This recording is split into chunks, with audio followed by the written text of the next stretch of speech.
Ada kisah yang luar biasa teman-teman tentang kuasa Nabi menyembuhkan penyakit. Ini kalau Nabi Isa AS menyembuhkan tuli dan bisu, dengarkan bagaimana Nabi SAW menyembuhkan penyakit para sahabat.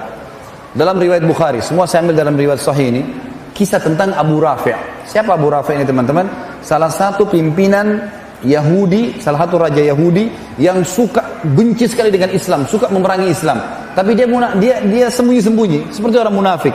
Kalau ada satu suku Arab mau nyerang Madinah, dibiayai sama dia. Kalau ada perempuan penari hina Nabi SAW, hina Islam, dibiayai sama dia. Kalau ada penyair yang menghina Islam juga dibiayai sama dia. Pokoknya dia bermain di belakang lah. Nabi SAW berkata setelah habis sholat subuh, lalu berkata, siapa yang menyelesaikan urusannya Abu Rafi'? Ini bahasa santun ya. Maksudnya siapa yang bisa bunuh dia itu? Ini orang buat masalah nih. Sedikit-sedikit ada pasukan nyerang, yang biaya Abu Rafi'. Sedikit ada wanita menghina Islam, Abu Rafi' di belakangnya. Penyair, Abu Rafi', semua Abu Rafi' di belakangnya. Nabi SAW bilang, siapa yang bisa bunuh ini? Seorang sahabat Nabi bernama Abdullah bin Abi Atiq radhiyallahu anhu, sahabat Nabi yang mulia. Ibnu Hajar menyebutkan dalam Fathul Bari, Sahih Bukhari, beliau mengatakan, Abdullah bin Abi Atiq radhiyallahu anhu ini punya pandangan mata yang rabun. Zaman dulu nggak ada kacamata kan? Jadi mungkin punya minus gitu. Jadi agak rabun matanya. Dia mengatakan, saya Rasulullah, saya akan menyelesaikan urusannya. Kata Nabi SAW, baiklah, pergi bawa beberapa temanmu. Abdullah bin Atiq mengajak beberapa temannya, tidak disebutkan jumlahnya, mereka pergi. Tiba di benteng Abu Rafi' malam hari. Kebetulan Abdullah melihat bentengnya ini dijaga oleh beberapa orang dan cuma satu pintu. Dan ini penjaga benteng menghafal mukanya orang yang dalam benteng. Jadi nggak bisa orang asing masuk. Malam sudah ditutup. Maka teman-teman Abdullah mengatakan, kami mau istirahat dulu, hai Abdullah. Izinkan, silakan istirahat di seberang benteng gitu. Abdullah bilang, saya mau lihat dulu, siapa tahu ada jalan untuk masuk. Subhanallah, waktu teman-teman Abdullah pada ketiduran, tiba-tiba saja pintu gerbang benteng dibuka, keluar dari benteng perempuan, anak-anak bawa obor, ribut, suara gemuruh. Ternyata terdengar karena mereka menggunakan bahasa Arab juga waktu itu orang-orang Yahudi, karena mereka tinggal di Jazirah Arab, maka mereka Abu Rafi', si Abdullah dengar, mereka bilang, untanya raja kami Abu Rafi' sedang hilang, carilah. Jadi untanya hilang, dicari sama masyarakatnya, mereka keluar semua. Abdullah melihat ini kesempatan. Kalau dia bangunkan temannya lama lagi, dia jalan sendiri. Dia bilang, saya pun menyelip di antara orang-orang yang masuk sampai akhirnya saya masuk ke dalam benteng. Begitu masuk dalam benteng, dia bilang, saya sembunyi di kandang keledai. Ada kandang keledai, dan keledai ini hewan teman-teman sekalian. Kalau dia mau ngomong, dia bersuara. Kalau tidak, dia tidak bersuara. Walaupun ada bom di sebelahnya. Jadi keledai agak berbeda gitu. Dia sembunyi di sebelah keledai. Keledai ini tidak mau teriak, tidak mau suara kalau dia merasa tidak perlu gitu. Kalau dia bersuara juga buruk. Kata Allah, inna angkaral aswati la sautul hamir, gitu kan. Suara yang paling buruk suaranya keledai. Kata Abdullah, saya sembunyi di kandang keledai. Sampai orang semua sudah masuk, penjaga benteng sudah merasa aman, dia mencantolkan pintu gerbang, lalu mereka pun pergi tidur. Setelah aman, saya pun membuka pintu gerbang, kemudian saya cantolkan dengan batu supaya saya bisa lari. Lalu saya mulai mencari di mana rumahnya Abu Rafi'. Saya melihat ada 2 lantai, ada ruangan 2 lantai. Lantai yang di atas ini ada kayak ada penerang, ada lampu. Zaman dulu orang pakai sumbu, gitu kan. Lalu kemudian terdengar di sana suara orang-orang mengatakan Abu Rafi', Abu Rafi'. Maka saya tahu itu adalah rumahnya Abu Rafi'. Di sebelah rumah Abu Rafi' ada rumah-rumah juga pakai pintu dan ada cantolan-cantolannya. Kayak sekarang kita zaman dulu tuh ditaruh terus digembok dari luar gitu kan. Dia bilang begitu sudah dipadamkan lampu, sumbunya, semua orang sudah masuk ke rumah-rumah di sebelah. Saya pun naik ke lantai 2 lalu saya menutup semua pintu-pintu itu. Lalu kemudian saya buka pintunya rumahnya Abu Rafi', lalu saya mengatakan, Abu Rafi'. Abu Rafi' ini hafal suara teman-temannya dan sudah gelap. Kata Abu Rafi', siapa itu? Abdullah bilang, begitu saya dengar suara mengatakan dari satu arah, siapa itu? Saya ke sana, saya tebaskan pedang saya, kemudian saya lari keluar. Karena matanya agak gelap dan gelap juga ruangan. Saya ingin melihat cahaya langit yang masih ada di malam hari gitu kan. Ternyata waktu saya tiba di pintu rumah Abu Rafi' belum mati. Dia berteriak kesakitan gitu kan. Maka saya pun mengatakan, mengubah suara saya lagi, lalu saya mengatakan, ada apa wahai Abu Rafi'? Abu Rafi' bilang, ada orang yang berusaha bunuh saya. Kata Abdullah, begitu saya dengar suara di arah suaranya dia, saya mengejar lalu saya tebas lagi dengan pedang. Kembali lagi ke pintu, ternyata Abu Rafi' belum mati. Kata Abdullah, saya mengubah suara saya ketiga kalinya. Ada apa wahai Abu Rafi' dengan suara yang berbeda, gitu kan? Baru Abu Rafi dengan dalam kesadikan, ada orang mau bunuh saya. Kata Abdullah, saya pun mendatanginya, lalu saya pastikan pedang saya tancapkan ke dadanya sampai tulang belakangnya bunyi. Ya. Mati, kemudian dia bilang saya tinggalkan. Kemudian saya turun, karena buru-buru, ini sudah ribut di sekitar rumahnya Abu Rafi ini. Dia bilang saya buru-buru turun dari anak tangga, karena buru-buru, akhirnya saya tidak menghitung lagi anak tangga, saya jatuh, tulang kering saya patah. Tulang kering kaki kanannya patah. Radhiyallahu anhu. Beliau mengatakan saya cabut imamah saya lalu saya ikat kaki saya, kemudian saya berjalan dengan satu kaki keluar sampai menyeberang ke tempat teman-teman saya. Teman-teman saya pun sudah bangun lalu mereka mengatakan ada apa wahai Abdullah? Abdullah mengatakan alhamdulillah Allah sudah menyelesaikan urusan musuhnya. Sudah begini ceritanya. Sudah mati gitu. Lalu kata teman-temannya kalau gitu kita pulang ke Madinah. Beritakan kepada Nabi SAW.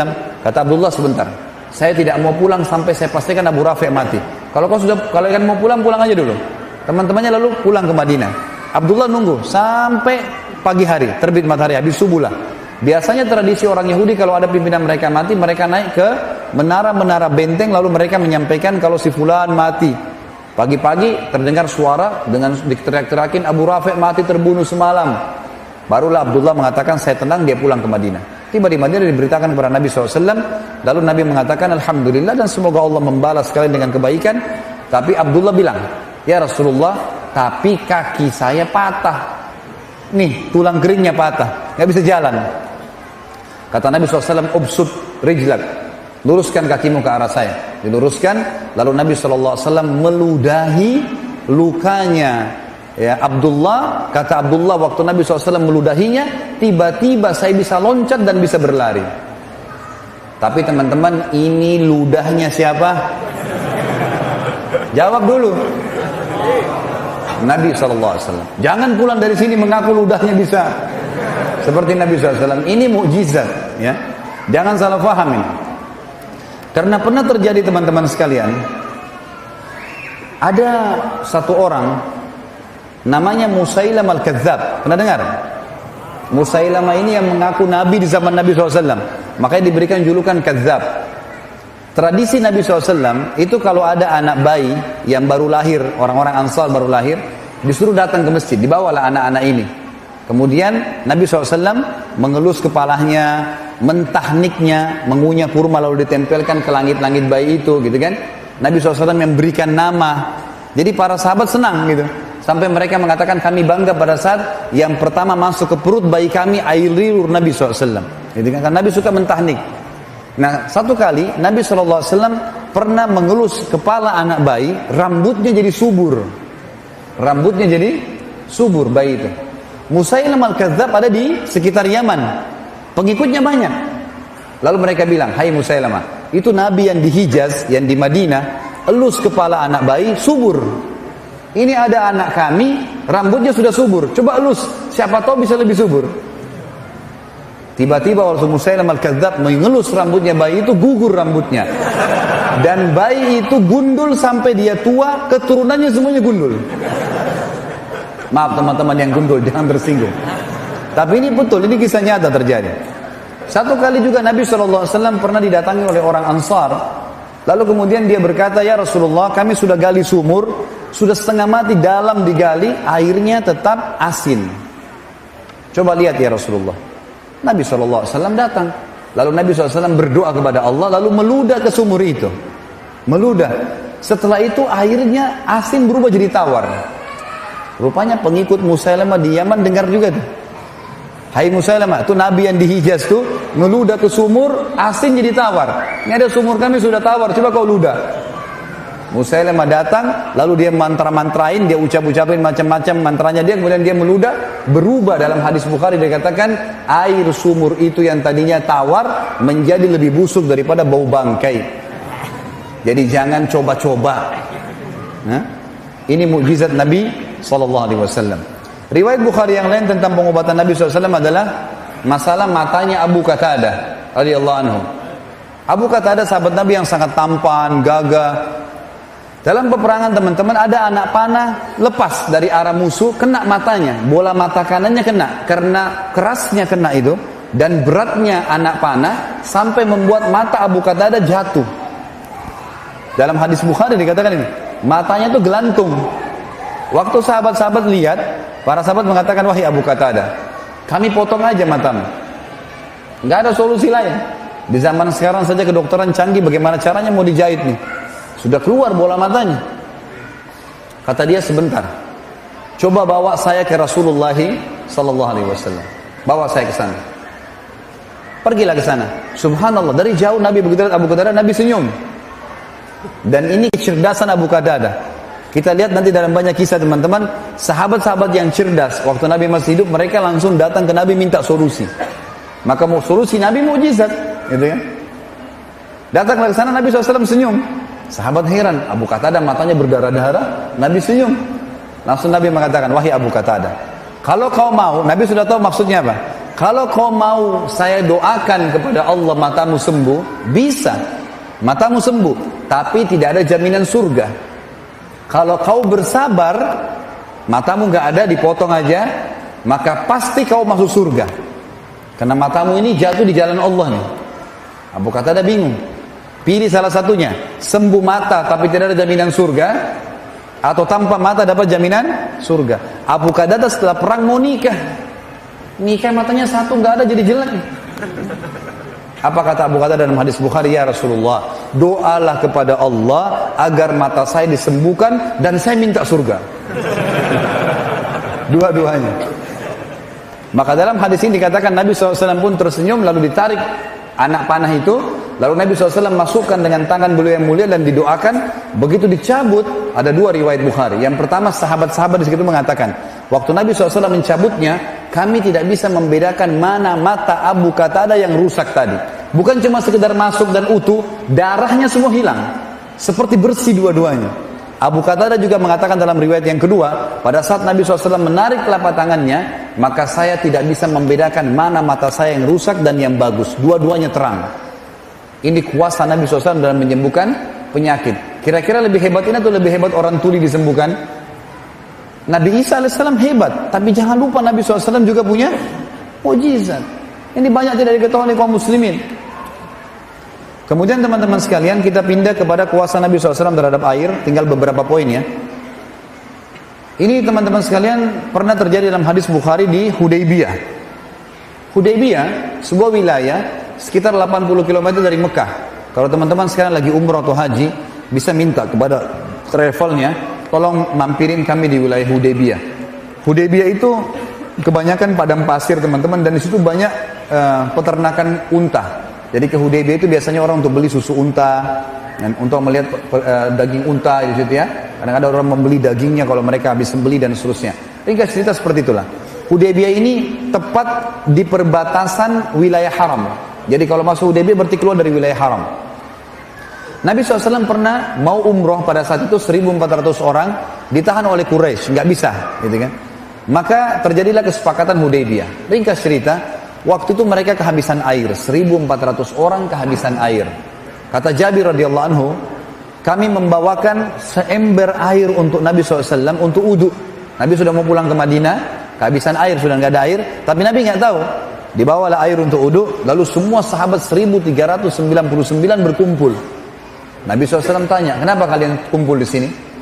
Kata mereka, kata Jabir radhiyallahu anhu, ya Rasulullah, kami kehabisan air, nggak ada air. Jangankan untuk wudu, untuk minum nggak ada, habis. Di sekitar sini nggak ada air. Air terakhir tinggal di ember Anda ini. Anda selesai pakai, kami akan berebut. Maka kata Jabir radhiyallahu anhu, ini saksi bahasan teman-teman, mukjizat yang luar biasa. Maka kata dia, kami menyaksikan baginda Nabi SAW meletakkan telapak tangannya ke dalam ember dan tangannya mengeluarkan air ya non-stop sampai kami semuanya minum, sampai dahaga kami hilang, semua kendi-kendi air kami dipenuhi dan air masih mengalir dari jari telunjuk Nabi SAW. Ini yang saya bilang tadi teman-teman, kalau Nabi Nuh AS berdoa kepada Allah turun hujan dari langit dan keluar air dari bumi, Nabi SAW keluarkan dari telapak tangannya air. Mukjizat dari Allah Subhanahu Wa Taala. Ini kuasa yang luar biasa. Dan kata Jabir, jumlah kami waktu itu 1.400 orang dan semuanya berhasil minum dan juga memenuhi kendi-kendi airnya.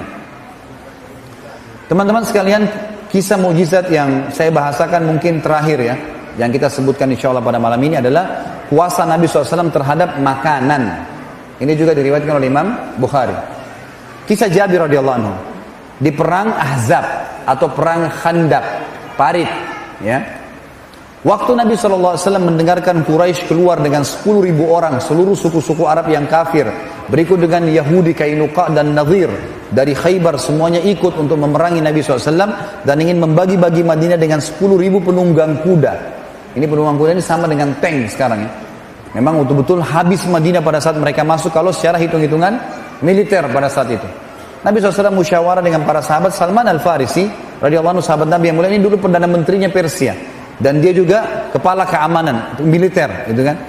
Maka dia mengatakannya, Rasulullah, kami di Persia, kalau kami sedang terdesak, maka kami buat parit di sekitar pintu masuk kami, maka musuh nggak bisa masuk. Kalau ada yang masuk, kami serang. Maka Nabi SAW suruh sahabat semuanya buat parit. Ini kalau teman-teman lihat di YouTube sudah ada ceramah sirah tentang perang Khaybar. Panjang lebar saya jelaskan. Ringkas cerita, digalilah parit. Dalam beberapa riwayat ada yang mengatakan yang 7 meter dalamnya, lebarnya 15 meter, yang sulit sekali untuk diloncati oleh kuda. Setiap kali 10 kali 10 meter, Nabi SAW taruh 10 orang sahabat. Dan tidak boleh pulang ke rumah kecuali betul-betul mereka sudah minta izin dengan Nabi SAW. Satu waktu teman-teman, mereka lagi menggali dan dalam kondisi lapar, musuh sudah dekat dengan Madinah, harus menyelesaikan pekerjaan.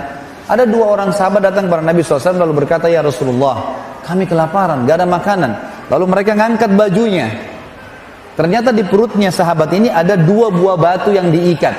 Jadi untuk menghilangkan lapar, batu diikat, lalu diikat dengan keras di perut sehingga ususnya jadi kecil, gitu kan? Sehingga laparnya berkurang. Nabi SAW waktu lihat 2 sahabat ini tidak jawab bapak-bapak. Beliau cuma angkat bajunya dan ternyata di perut Nabi ada 3 batu. Ini jawabannya, saya lebih lapar dari kalian, gitu kan? Maka sahabat yang 2 terdiam. Jabir radhiyallahu anhu lihat pada saat itu. Dia mengatakan, demi Allah, Rasulullah SAW telah tertimpa sesuatu yang sudah luar biasa ini. Sampai lapar, ikat batu di perutnya, gak ada yang tahu. Untung ada sahabat yang bertanya gitu. Lalu kata Jabir, ya Rasulullah, izinkan saya pulang ke rumah saya. Kata Nabi SAW, baiklah, pulang. Dia pulang. Dia bilang kepada istrinya, ya, hai istriku, punya makanan gak? Kata istrinya, kenapa? Dia bilang, saya telah melihat sesuatu yang memilukan dari Nabi SAW. Kata istrinya, apa itu? Rasulullah SAW ikat perutnya dengan 3 batu. Masa kita bisa membiarkan itu? Ini lapar, ada makanan. Kata istrinya, persiapan makanan kita adalah 1 sak gandum, ada 1 sak gandum, beberapa kilo gandum, dan ada 1 anak kambing kecil milik kamu di sebelah rumah. Kalau kau mau, potong kambing itu saya buatkan kari, kemudian nanti gandum ini kita buatin roti. Lalu undang Rasulullah SAW makan ke sini. Kata Jabir, pikiran yang bagus. Disembelilah, dibuatlah masakan tersebut. Begitu selesai, sudah siap makanan, kata istrinya, Jabir, ingat, jangan permalukan saya di depan Nabi SAW. Undang Nabi SAW dengan 4 atau maksimal 5 orang sahabatnya. Makanan gak cukup. Ini pas hanya untuk 10 orang paling maksimal. Mereka 5, saya juga sama kamu sama anak-anak harus makan. Kata Jabir, tentu saja. Pulanglah Jabir ke Khandaq tadi. Lalu dia bilang, ya Rasulullah, dibisik-bisik Nabi, ladayya tu'ayyim, ya. Dalam bahasa Arab, makanan bahasa Arabnya ta'am, ya. Tapi kalau makanan sedikit dikasih tasghir dan dikasih kecil, tu'ayyim, artinya saya punya makan sedikit makanan. Kata Nabi SAW, datanglah anda ya Rasulullah ke rumah saya dengan 4 maksimal 5 orang teman-teman anda. Maka Nabi SAW bilang, apa yang kau siapkan hai Jabir? 1 kambing kecil dengan 1 sak gandum. Kata Nabi SAW, banyak dan berkah. Tiba-tiba teman-teman, Nabi SAW naik di atas batu tinggi, teriak dengan suara keras, wahai muhajirin dan ansar, kalian semua diundang oleh Jabir. Riwayatnya begitu. Lalu Jabir mengatakan, ya Rasulullah, muhajirin dan ansar. Kata Nabi SAW, iya, pulanglah dan jangan sentuh makanan itu. Coba teman-teman kalau antum di posisi Jabir nih. 1.500, 400 orang waktu itu di Khandaq. Semuanya lapar. Dan pada saat itu disebutkan dalam riwayat Bukhari, 3 hari belum makan. Tidak ada makanan. Maka Jabir pontang-panting lari ke rumahnya. Teriak depan rumah, wahai istriku, kita sudah dipermalukan. Gitu. Begitu riwayatnya. Lalu kata istrinya, kenapa? Rasulullah SAW undang muhajirin dan ansar. Kata istrinya, kan saya sudah bilang jangan permalukan. Bukan perilaku saya, Nabi yang bilang. Maka istrinya cerdas nih. Ini subhanallah, iman kalau dalam hati ada, lain jawabannya. Maka dia mengatakan, sebentar, ada pesannya nggak Rasulullah SAW? Kata Jabir, ada. Jangan sentuh makanan, jangan sentuh sampai beliau datang. Tunggu, gitu ya. Baik, datanglah Nabi SAW dengan 1.400 orang. 1.400 orang datang.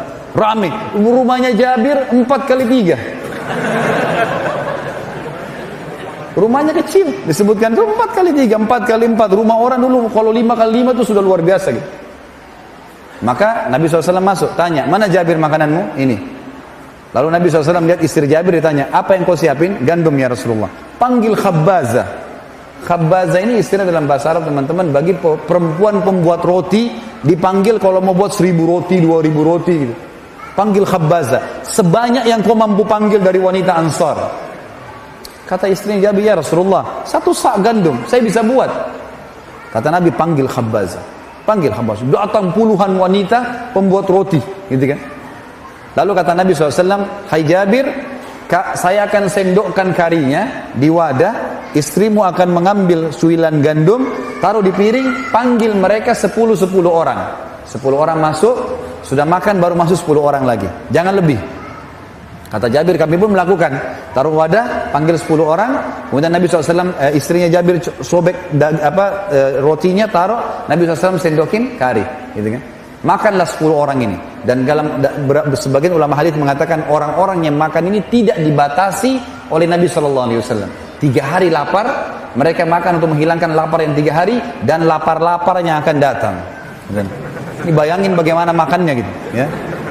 Mereka makan dengan lahap, Nabi tidak pernah batasi. Dan kata Jabir, demi Allah, setiap kali Nabi SAW menyendok karinya dan istri saya menyuil gandumnya, semua kembali utuh. Sampai 1.400 orang makan semua. Semuanya makan. Dan demi Allah, kari kami dan gandum kami tidak berkurang sedikit pun. Sampai mereka semua pulang, maka Nabi SAW berkata, wahai Jabir, masih diperintahkan, bagi-bagikan makanan ini kepada seluruh penduduk Madinah yang belum makan, karena manusia sedang ditimpa kelaparan. Sampai kata Jabir, kami bagikan kepada seluruh masyarakat Madinah, itu pun masih utuh. Nanti setelah mereka makan semua, pada saat sisa saya sama istri saya baru berkurang pada saat kami sendok. Dan ini kuasa Nabi SAW terhadap makanan. Dan banyak contoh-contoh yang lain teman-teman sekalian.